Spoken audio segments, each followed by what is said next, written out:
é um assunto assim bem forte e bem profundo. A questão da atitude que temos ou devemos tomar ou tomamos diante das coisas, diante de situações. E com que a nossa auto-atitude de sermos bons ou puros ou grandes ou sábios ou conscientes ou enfim, todas as coisas boas, entre aspas. Então, é muito forte mesmo. Bom.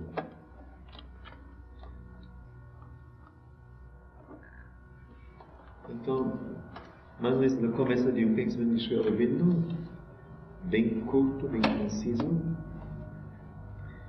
examina-te sem piedade, então serás mais caridoso e mais compassivo para com os outros. Examina-te a ti mesmo sem piedade, sem enfeitar nada, sem velar nada. Então serás mais caridoso e mais compassivo para com os outros. Então a mãe comenta e diz: muito bem, está muito bem, é bom para todos, sobretudo para as pessoas que se creem muito superiores. Mas, na verdade, isso corresponde a alguma coisa muito profunda. Justamente esta é uma experiência que eu tenho há algum tempo.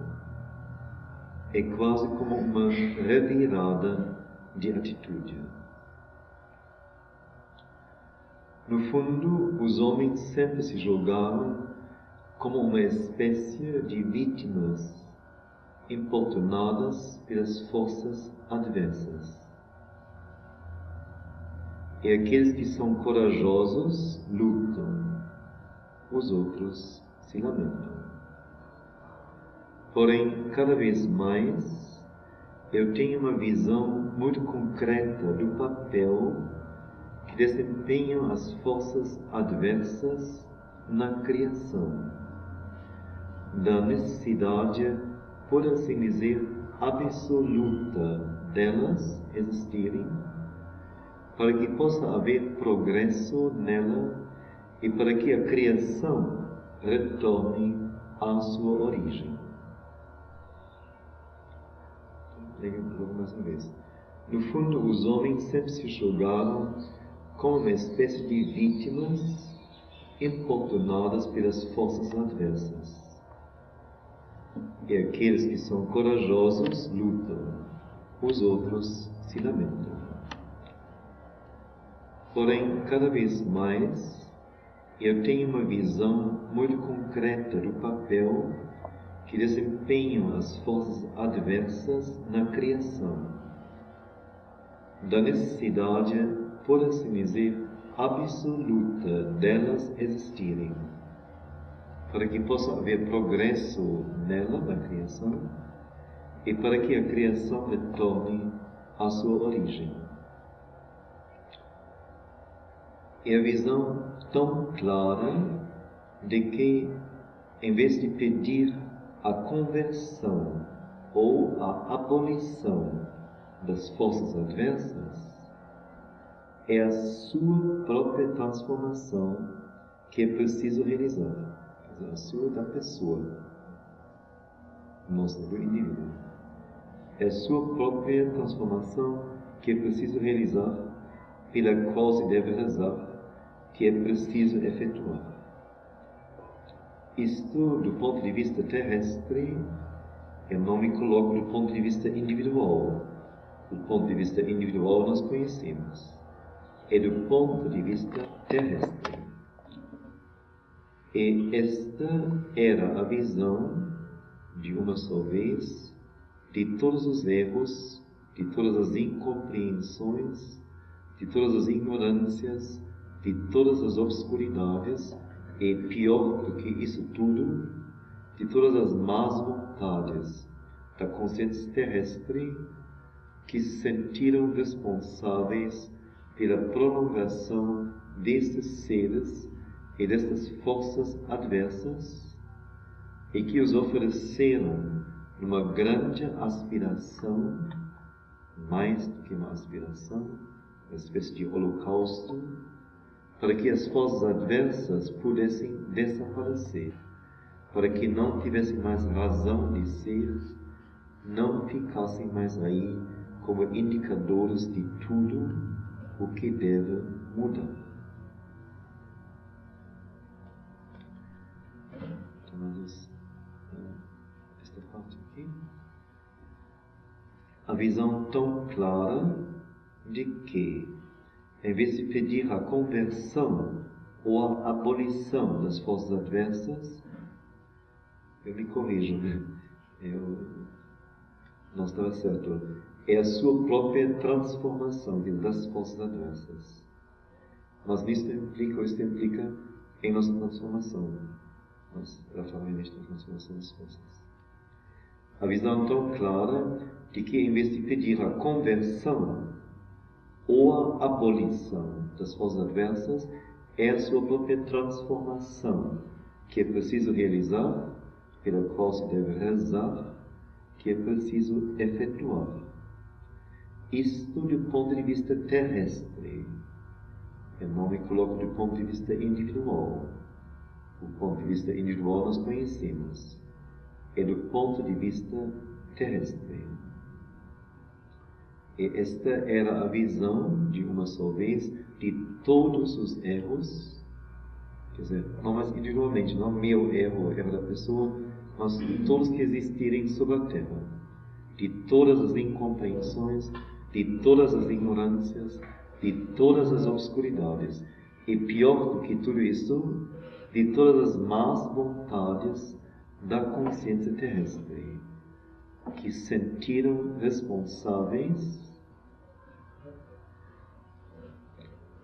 pela prolongação desses seres, dessas forças adversas, e que os ofereceram numa grande aspiração, mais do que uma aspiração, uma espécie de holocausto, para que as forças adversas pudessem desaparecer, para que não tivessem mais razão de ser, não ficassem mais aí como indicadores de tudo o que deve mudar. Elas, as forças adversas, se haviam tornado obrigatórias por todas as coisas que eram negações da vida divina. E este movimento de oferenda da consciência terrestre ao Supremo, com uma intensidade extraordinária, era como um resgate para que as forças diversas pudessem desaparecer. Era uma experiência muito intensa que se traduzia assim: toma todas as faltas que cometi, toma todas estas faltas, aceita-as, suprime-as, para que estas forças possam desaparecer. Quer dizer, a pessoa se dirigindo ao Supremo. Este aforismo é isto do outro extremo, é isso em sua essência. Enquanto que uma consciência humana tiver em si a possibilidade de sentir, agir, ou de pensar, ou de estar em oposição ao grande vir a ser divino, é impossível culpar a outrem, é impossível culpar as forças adversas, que são mantidas na criação como o meio de fazer-nos ver e sentir todo o caminho que há por fazer. Então, voltamos ao começo. Vem mais texto ainda, mas ela fala aqui que o aforismo seria o que ela está explicando aqui do outro extremo. Então, o aforismo justamente coloca-se diante das pessoas e diz, em vez de criticar, em vez de reclamar, em vez de denunciar. Primeira coisa, examinar-se a si mesmo, sem piedade.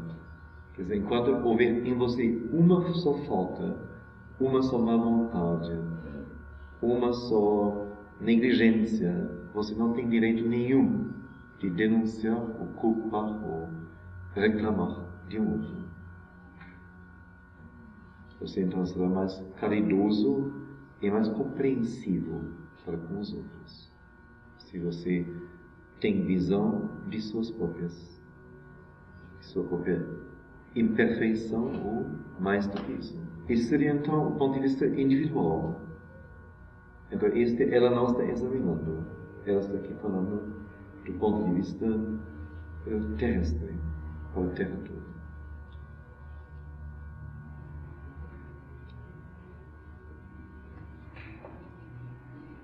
Então, ele diz que ela está falando de uma experiência que ela tem há algum tempo. Isso é interessante, não? Porque a mãe, uma consciência tão profunda, tão imensa, tão ativa a cada momento, tem tanta luz. Quero dizer aqui, eu não sei de que ano é isto, mas na idade de 80 ou 80 anos, que há algum tempo que eu tenho essa experiência. Então, vamos ver, a que nível alguém tem que subir para ver isto? Porque não diz que é uma coisa que, assim, desta juventude sabia, ouvia o que é, mas que ela tem algum tempo esta experiência. Que não se revela tão simplesmente. Então ela fala da nossa atitude, que nós nos julgamos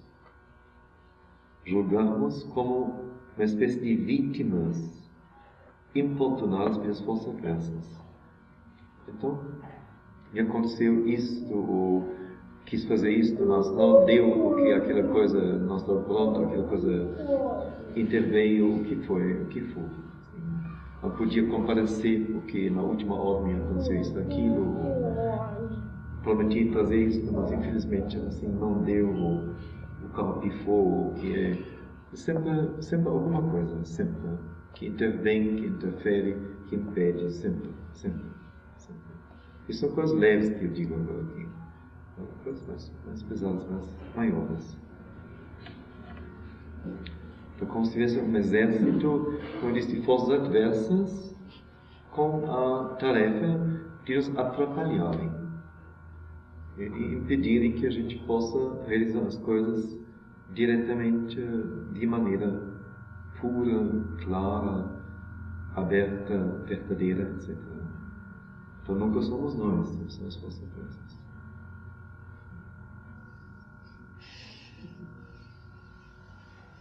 Então, aqueles que são corajosos lutam contra elas. Os outros se lamentam.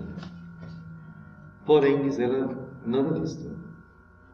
Porque cada vez mais eu tenho uma visão muito concreta do papel que desempenham as forças adversas na criação. Quer dizer, de repente a força adversa não é um elemento simplesmente adverso, como que uma criação do diabo que está aqui, e infelizmente temos que aceitar, e que existe para atrapalhar. Então, quanto mais pudéssemos nos separar dele, ou encarcerá-lo, ou tanto melhor. Não, isso é absolutamente. As forças adversas têm papel a cumprir na criação. Elas têm sentido. Elas não estão aqui contra a vontade divina, contra a consciência divina, mas com pleno consentimento da consciência divina. Elas são admitidas como valiosas no processo do desenvolvimento, da evolução da criação. Como necessárias. Ele vai dizer isso agora, não diz. Eu tenho uma visão muito concreta da necessidade, por assim dizer, absoluta das forças adversas existirem, para que possa haver progresso na criação e para que esta retorne à sua origem. Quer dizer, como se o que não vai bem, o que nos acidenta, o que nos atrapalha, o que nos impede, o que nos obsta, o que nos golpeia, choca, quase mata, ou mata mesmo, consiste na mobilizar forças em nós e forças dos outros também. E assim, é como se não só mobilizar as forças, mas como se fosse uma prova de nossa estrutura. Quando a gente vai bem, a gente facilmente com que amolece, fica assim, numa daquelas, não, assim, e a menor coisa incomoda, assim, fica assim. E de repente uma situação de urgência, mas urgência mesmo, de repente cai em tudo isso. A gente é capaz de coisas eventualmente espantosas, grandes, de aguentar, de resolver, de levar a cabo coisas que parece que não tem nada a ver com a história que se nos estava, e não tem mesmo. Quer dizer, o chamado daquilo que nos é adverso, assim chamado adverso, é um chamado muito forte. Então alguém não se ergue e não aceita a derrota, e por isso então justamente se ergue. Este erguer-se é o que deveria acontecer a cada momento, sem as forças adversas. Nós, como somos moles mesmo, e deitadinhos mesmo, e cômodos mesmo, então precisa dos golpes, precisa das sacudidas, precisa dos acidentes, para que a gente chegue à sua forma. É a visão, então, tão clara de que, em vez de pedir a conversão ou a abolição das forças adversas, lembra-se dos salmos, famosos salmos tão lindos, no final, do Velho Testamento, não? Justamente, David sempre pede que Deus vença e destrua seus inimigos, não? Os inimigos do rei David. Então, não é mais por aí, não. E desta maneira não resolve nada. E desta maneira a própria pessoa perde a chance dela se transformar, dela chegar a ser o máximo. E uma mão superior tira o obstáculo, então não tem mais o que galgar, o que fazer.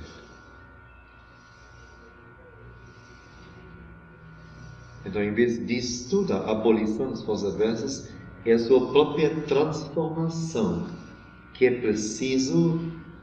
Ora, veja bem, antes disso, em vez de pedir a conversão ou a abolição, porque é algo fora do nosso alcance. Nós não podemos abolir as forças adversas. Só o poder superior pode fazer isso. Então só podemos suplicar, pedir.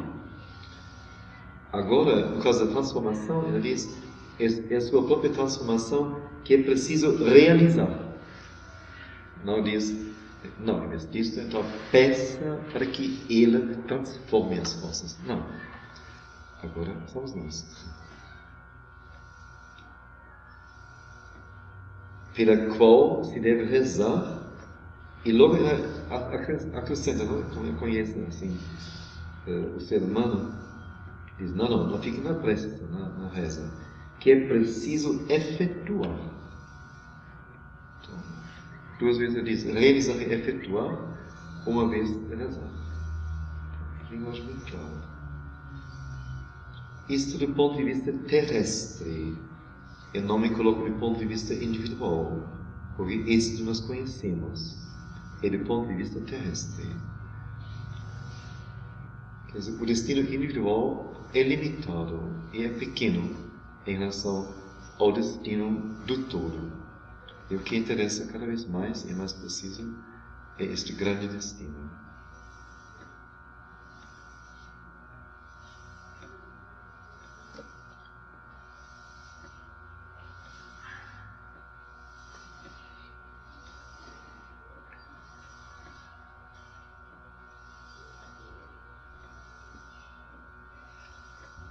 Tem alguma coisa mais interessante que não faz nada sentido mesmo.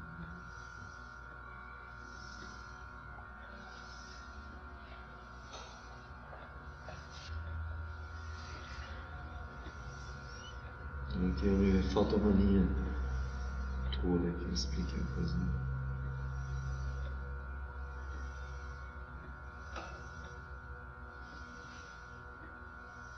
Então eu vou fantasiando. Vou inventar uma linha para sentido. Esta era a visão de um certo número de seres que tinham consciência do que deve ser feito e que então viram de uma só vez todos os erros, todas as incompreensões, todas as ignorâncias, obscuridades e, pior do que isso, todas as más vontades da consciência terrestre, e que então os ofereceram, que como que assumindo os erros, assumindo as incompreensões, assumindo as ignorâncias, assumindo as obscuridades e as más vontades, os ofereceram numa grande aspiração, mais do que uma aspiração, uma espécie de holocausto, para que as forças adversas pudessem desaparecer, para que não tivessem mais razão de ser, não ficassem mais aí como indicadores de tudo o que deve mudar. Aqui como que indica, depois ela vai expor isso mais. O único meio que existe é colocar-se embaixo, por dizer, junto aos erros, às incompreensões, às más vontades, assumindo isto. E com sua força, então, oferecendo isto, dando isto, para que pudessem ser transformadas e pudessem desaparecer. Como aqui realmente não tem o texto original, por falta justamente desta parte, prefiro não insistir muito aqui agora neste ponto. Depois ela falará sobre isto mais explicitamente. Estas culpas andando às vezes têm suas ciladas. Então as forças divinas adversas se haviam tornado obrigatórias por todas as coisas que eram negações da vida divina. Então isso é interessante também. Isso é nosso dilema. Nós somos, mesmo aqueles que exteriormente, em termos de ritmo de vida ou de realização, ou o que for, não são acomodados absolutamente. Mas em termos mentais ou em termos interiores, mais ainda, a grande maioria de nós está acomodada. Então, nós nos acostumamos que certas coisas se realizam em tais condições. Ou se para tal coisa é preciso isto estar junto, isto acontecer. Então, isso é como que um bom senso. Pertence ao bom senso. Não tem nem dúvida de que naturalmente naquela situação aquela coisa tem que ser assim. Como se fosse natural, como se fosse necessário, indispensável. É assim. E na verdade, nada é assim. Não existe este é assim. Este é assim só diz, estou dormindo, estou inerte, estou preguiçoso. Por isso eu acho que é assim, tem que ser assim. Não existe este é assim. Então, as forças adversas se tornaram obrigatórias para todas as coisas que eram negações da vida divina. E este movimento então, de oferenda da consciência terrestre ao Supremo, com uma intensidade extraordinária, era como um resgate para que as forças adversas pudessem desaparecer. Era uma experiência muito intensa que se traduzia assim. A pessoa então dialogando com o Supremo: toma todas as faltas que cometi. Aí está o ponto. Então não dizer, olha, eu sou assim tão piedoso, assim eu vejo as faltas que esta pessoa aqui faz, está horrível mesmo, mas por favor, assim, seja bondoso com ela e faça a graça e deixe isso desaparecer. Deixa que ser bonzinha, boazinha outra vez. Ah, meu coração. Não. Aí está tudo falso, né? Tudo totalmente falso. Né? Mas é a própria pessoa com que puxar para si todas essas manchas, por assim dizer, essas obscuridades, esses erros, enganos, pela identificação com elas. E assim assumindo-as. Compreendendo que a minha transformação é o único meio de transformar o outro.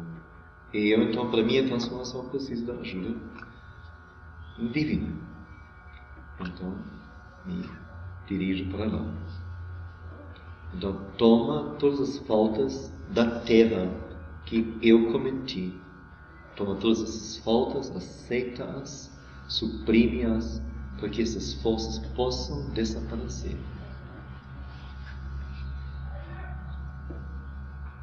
Este aforismo é isto do outro extremo, é isso em sua essência. Então, esta frase vai achar extraordinária, assim, enorme mesmo.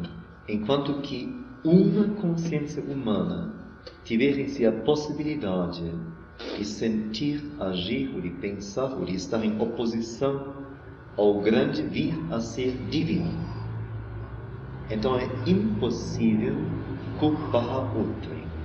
É impossível culpar as forças adversas, que são mantidas na criação como o meio de fazer-nos ver e sentir todo o caminho que há por fazer.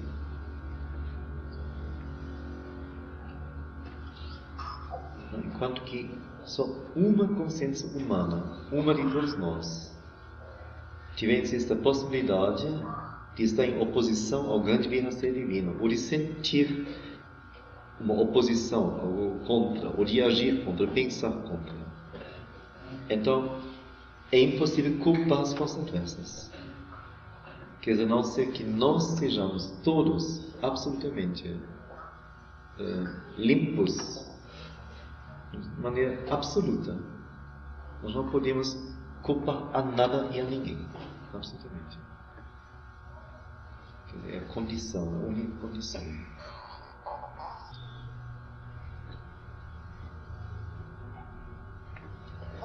Isso tem a ver com o nosso papel sobre a Terra, que nós somos a possibilidade de sermos transformadores, ou sermos purificadores, ou sermos o elemento em fermento, ou que causa o fermento, que pode acolher e pode transformar, devolver.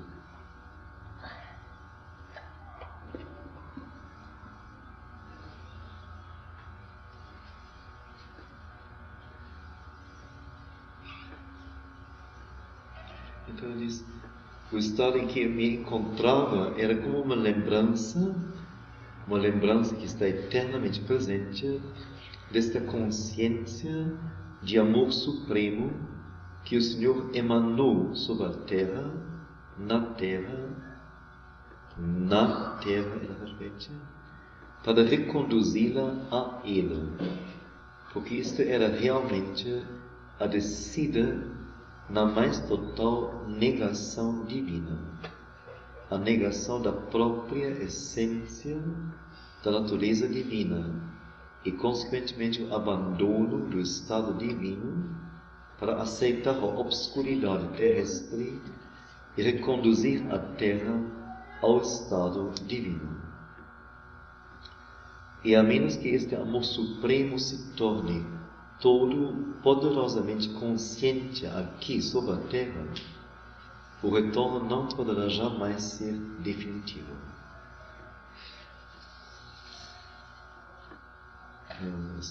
O estado em que eu me encontrava, ela fala da experiência.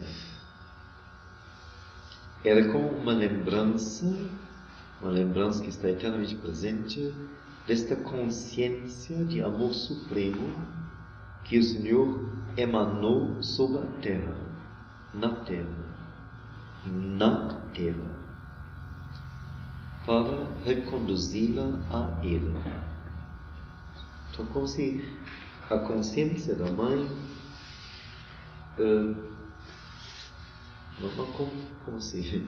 a consciência da Mãe é uma consciência eterna. E nela tem, em nossa consciência, por exemplo, isto hoje em dia é um fato científico, não? Confirmado, que nós temos uma parte do cérebro que mantém todas as... tudo que aconteceu sobre a Terra desde que ela foi gerada, desde que ela foi criada.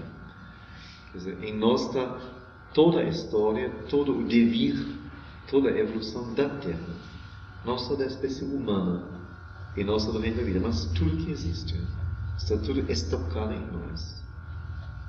E é uma parte do cérebro que tem essas referências, esse referencial. Então a consciência dela, correspondentemente, como não era uma consciência humana, mas uma consciência além do humano, divina, então nela há, naturalmente, eu digo há porque existe ainda a consciência, tudo o que em termos divinos eternos ocorreu ou se passou. Então por isso diz, na minha consciência se encontrava como uma lembrança que está eternamente presente. Quer dizer, a coisa está lá. Ela naquele momento, naquela experiência, com que, não sei se subiu até ela ou encontrou ela, a porta se abriu, ela viu uma coisa. A coisa está lá, eternamente.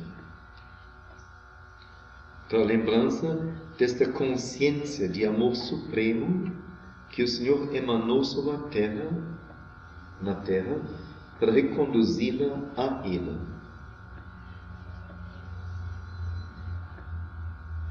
Aqui também tem tanta coisa, para nós assim, tudo é tão diferente, não? A gente minimizou e mesquinizou, não sei, as coisas todas. Ele não diz saudosamente emocionada, então eu me lembro com o amor supremo do Senhor se emanou sobre a Terra, não. Ele diz, eu tenho a lembrança eternamente presente desta consciência de amor supremo. Não sei se alguém se lembra, não? Que ela fala nas conversas de 29, sobre o amor. Ele diz, o amor está procurando, o amor supremo, procurando consciências na Terra. Não diz corações. Isso me impressionou profundamente. Não está procurando corações, está procurando consciências. Porque a não ser que aqui despertem consciências e digam consciências ao Supremo, nada pode ser feito aqui. Não é pelo afeto, não é pelo vago sentir que se vai resolver alguma coisa aqui. Mas é pelas consciências. Aqui também é uma consciência de amor supremo que o Senhor emanou sobre a Terra, na Terra, para reconduzi-la a Ele. Por isso era realmente a descida na mais total negação divina, a negação da própria essência da natureza divina e, consequentemente, o abandono do estado divino, a consciência que desceu, então, para aceitar a obscuridade terrestre e reconduzir a Terra ao estado divino.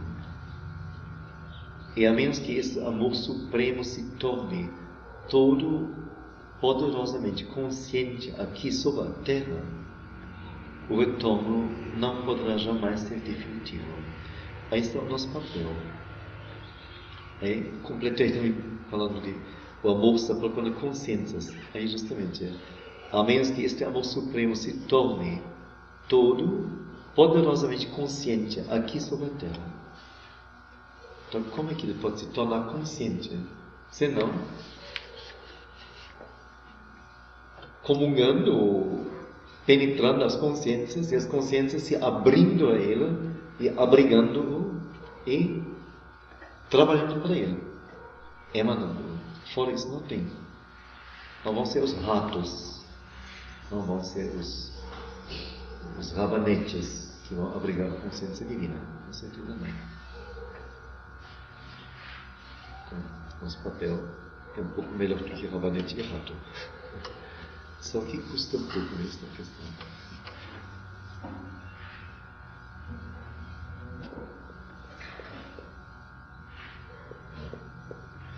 Quer dizer, nosso papel, de um lado somos, como falamos ontem, seres da natureza, somos filhos da natureza, formações da natureza.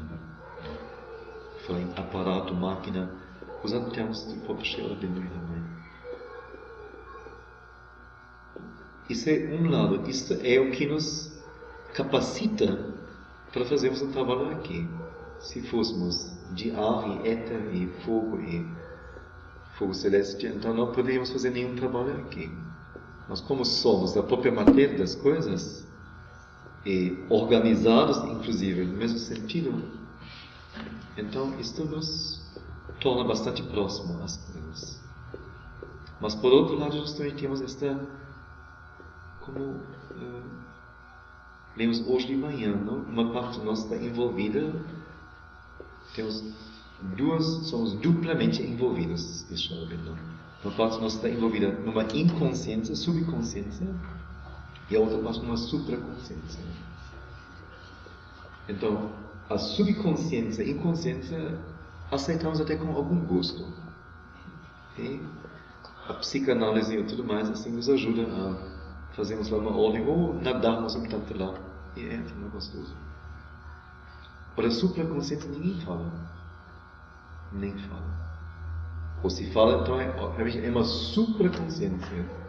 E nós estamos aqui. Então, há um hiato entre nós.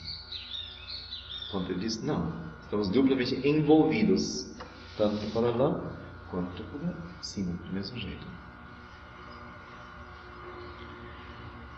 E justamente nosso papel seria nós nos abrirmos a esta supraconsciência e ascendermos até ela e permitir ou oferecer a ela, vamos dizer, nossa mente, nossa capacidade, nossa pequena capacidade, mas, enfim, oferecer este quartinho, esta salinha, para que esta coisa possa morar aqui no corpo terrestre sobre a Terra.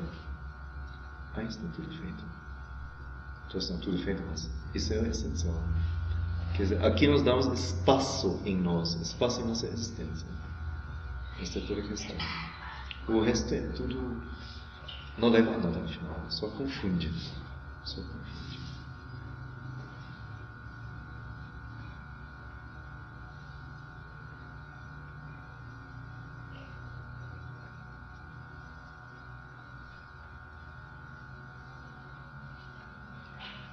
Então, a menos que este amor supremo se torne todo, outra vez, eu não disse que esse amor supremo encontre seres prontos para ele, não, se torne todo poderosamente consciente aqui sobre a Terra. Isso é muito interessante, muito verdadeiro, muito forte. Sem isto, o retorno não poderá jamais ser definitivo.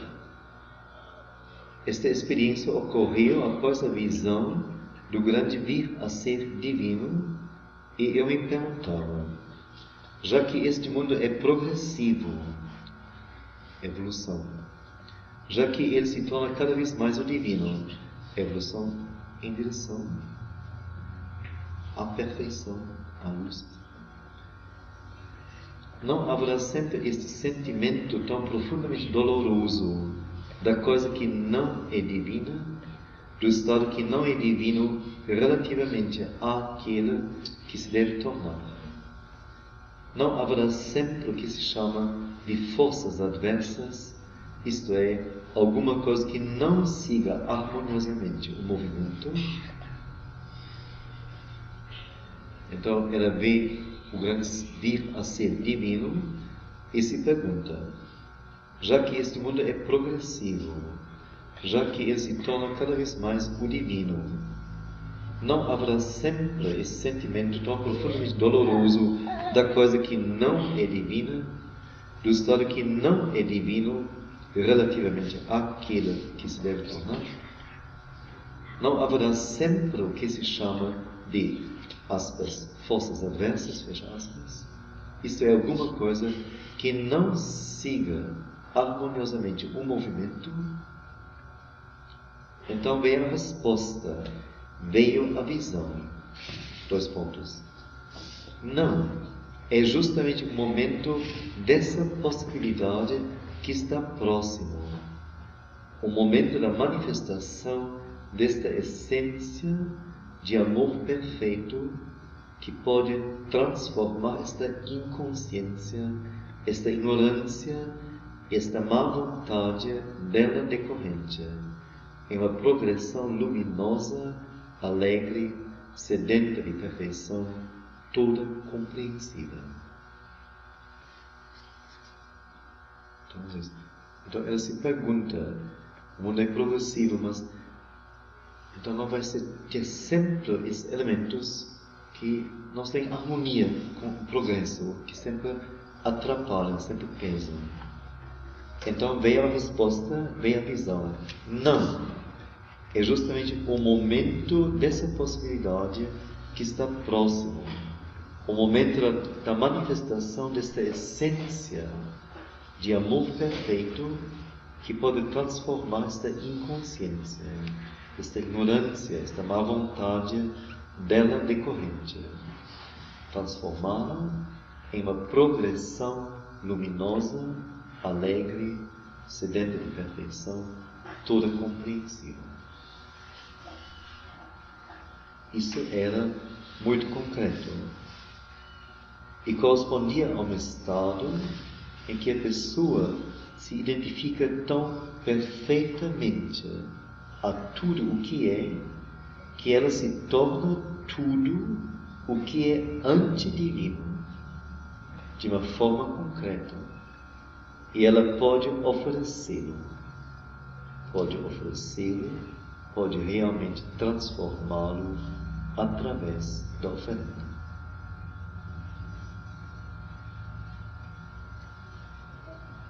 Correspondia a um estado de existência, de ser, consciência, em que a pessoa, o indivíduo, qualquer um de nós, se identifica tão perfeitamente, ela sublinha, ela frisa perfeitamente, sem nada restar, se identifica tão perfeitamente a tudo o que é, seja divino ou não divino, que ela se torna tudo o que é antidivino, de uma forma concreta. Ela pode oferecê-lo, pode realmente transformá-lo através da oferenda.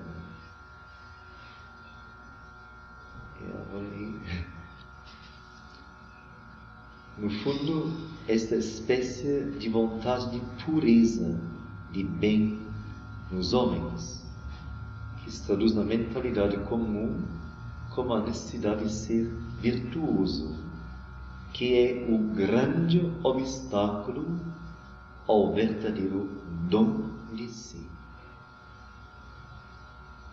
Está na origem da mentira e, sobretudo, na própria fonte da hipocrisia. A recusa em aceitar tomar sobre si a sua parte do peso das dificuldades. E foi isso que Sri tocou neste aforismo diretamente, de uma maneira muito simples. Não tente assumir ares de virtuoso. Veja até que ponto você está unido com tudo que é antidivino. Pegue a sua parte do peso. Aceite ser você mesmo impuro e mentiroso. E deste modo você poderá pegar a sombra com maiúsculo e dá-la. E à medida em que você for capaz de pegá-la e de dá-la, então as coisas mudarão. Não tente estar entre os puros. Aceite estar com aqueles que estão na obscuridade e com amor total de oferte tudo isto.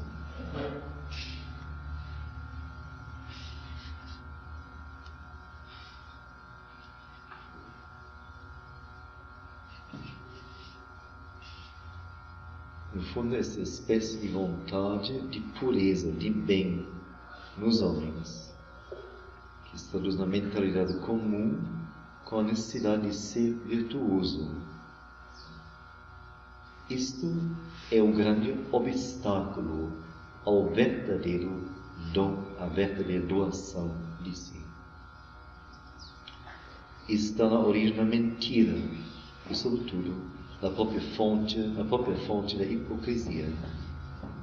A recusa em aceitar tomar sobre si a sua parte do peso das dificuldades.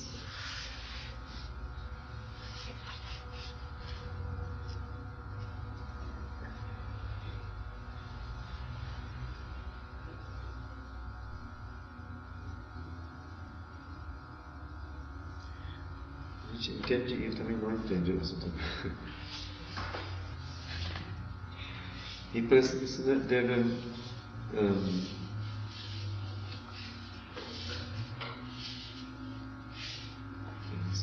essa é uma questão de níveis mesmo.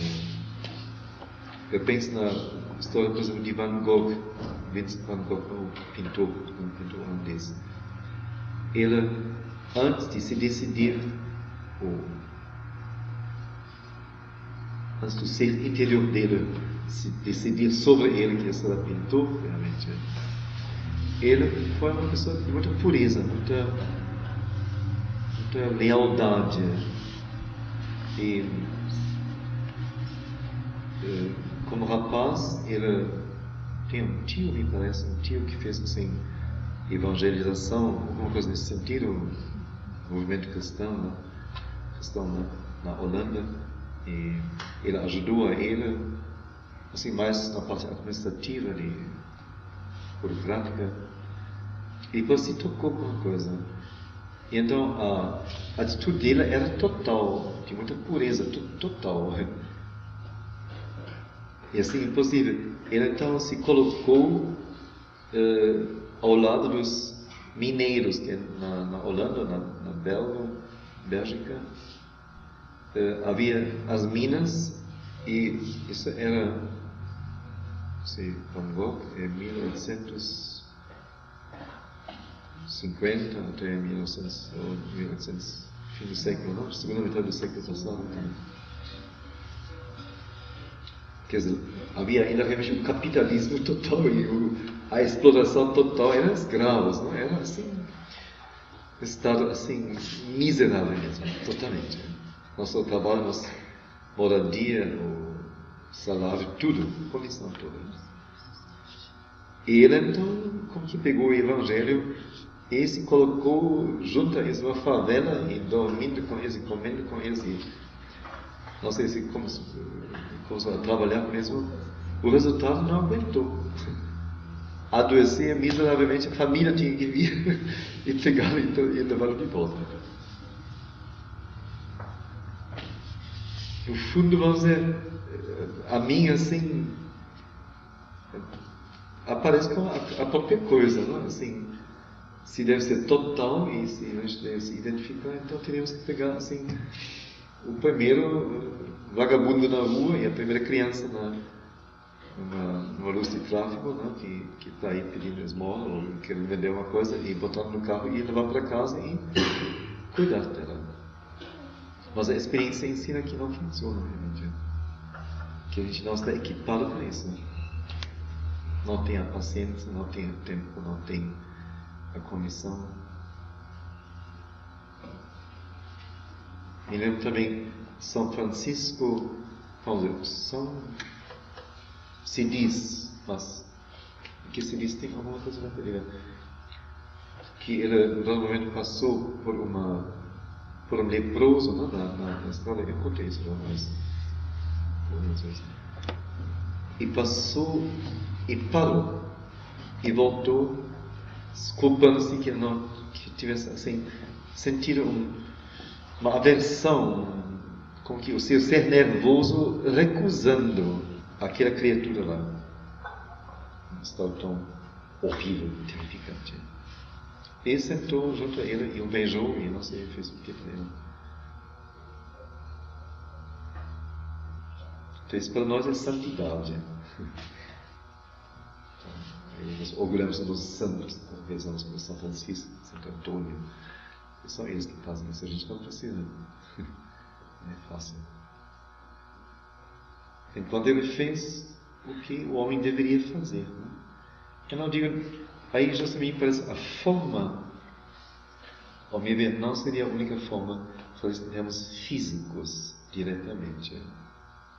Isso criaria uma desordem total no mundo, se todo mundo se colocasse em termos físicos, se despojasse e colocasse em termos físicos no nível mais baixo.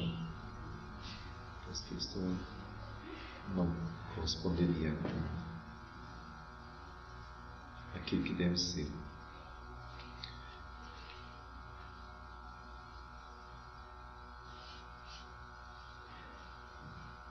Eu disse aqui um estado em que a pessoa se identifica tão perfeitamente a tudo que ela se torna tudo que é antidivino.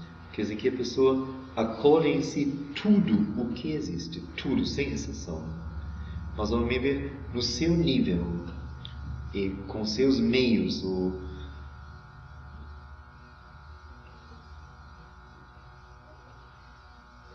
como depois também diz, a recusa em aceitar tomar sobre si a sua parte do peso das dificuldades.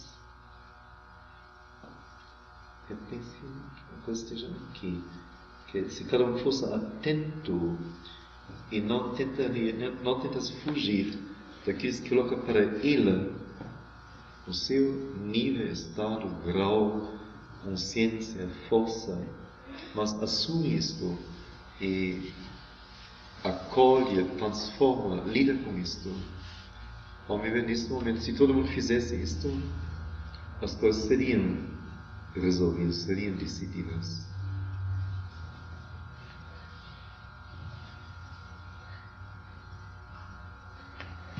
Mas a coisa é muito profunda mesmo, porque é realmente, como eu disse, uma revirada de atitude.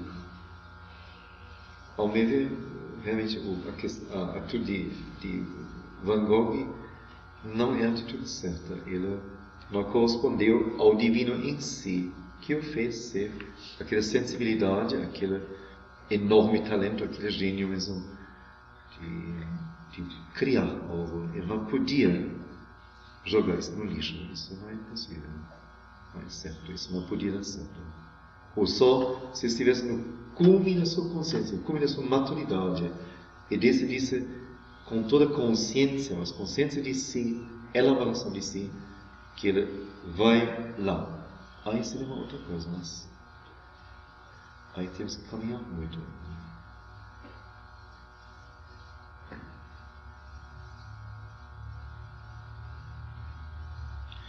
Aquela história de Krishna também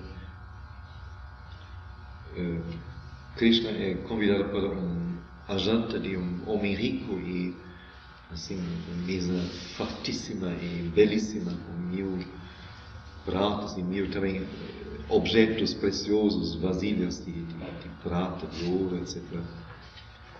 E ele está aí e olha e vê de repente uma cerâmica partida, rachada. Estende o braço e pega aquela cerâmica rachada, puxa assim, e vai comer dela. A única que se encontrava na mesa. Um engano terrível, não? Assim, certamente o servente depois deve ter sido decapitado, com certeza, não é? Porque pegou lá alguma loucinha de algum canto que... Impossível mesmo. A dona de casa deve ter ficado furiosa, não? Mas ele pegou justamente esta. A única que era interessava, o resto tudo brilhante, festivo. Nada pode ser feito.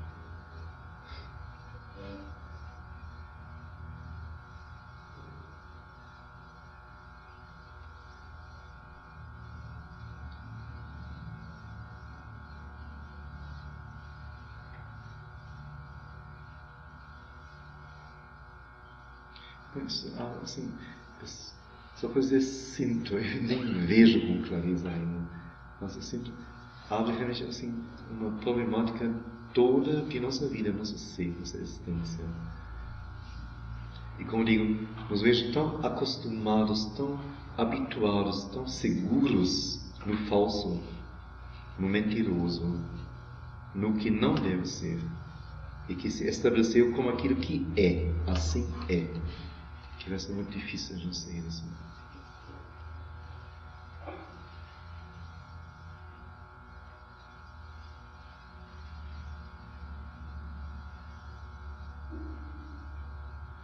Então, como já acontece a nós, vamos dizer, outras pessoas que ainda assim estão mais longe ainda que nós, de alguma clareza sobre as coisas, alguma primeira clareza, nem compreendem o que a gente vive, ou porque a gente faz isso ou aquilo, ou não faz mais isso ou aquilo, não tem mais gosto em tal e tal coisa, porque a gente já viu que é fútil, não tem sentido, de tempo. Ora, então, um pouco mais adiante, ponto de vista um pouco mais adiante, o que nós fazemos é futilíssimo ainda, é muito enganoso ainda, muito preso. E ao mesmo tempo, todas as formas devem poder existir e devem existir. Então também as formas vão ser elaboradas ou perfeitas ou em minúcia determinadas ou organizadas, tudo isto. Agora tudo depende da consciência que usa isto, a consciência que se acopla com isto. Se isto é tomado como a coisa, então a perdição está ocorrendo. Isto é tomado como a forma que ocorreu na minha vida, na minha existência, é assim. E no momento é o que eu vejo como a melhor coisa a ser feita, mas sei que não é nada disso, na verdade. Então, acho que é diferente.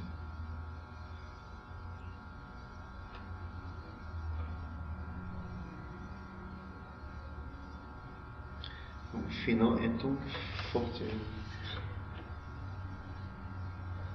Não tente assumir a arte de virtuoso. Aí todo mundo vai dizer, eu jamais. Veja até que ponto você está unido. Aí a coisa fica difícil já. Unido com tudo o que é antidivino. Quem de nós poderia dizer isso?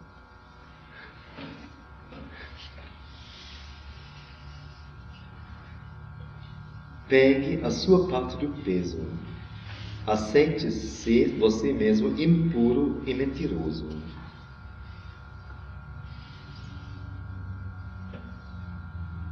Bom, não posso dizer nada porque eu já ficaria ou a vaidade do puro ou a vaidade de ser impuro justamente.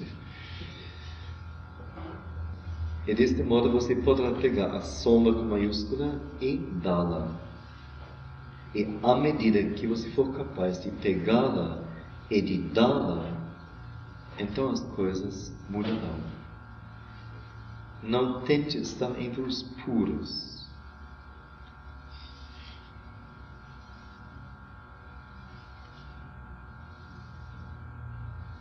E os puros têm a ver também com seguros, aqueles que são seguros.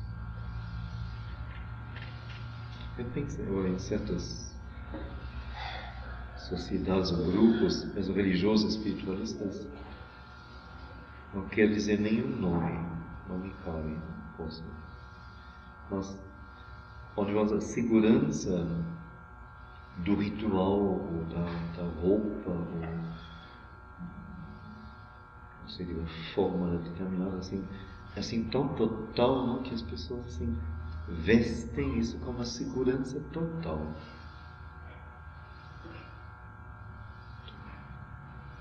E se acham muito puros. Então não tente estar entre os puros, entre os seguros de sua pureza. Aceite estar com aqueles que estão na obscuridade e com amor total de turista.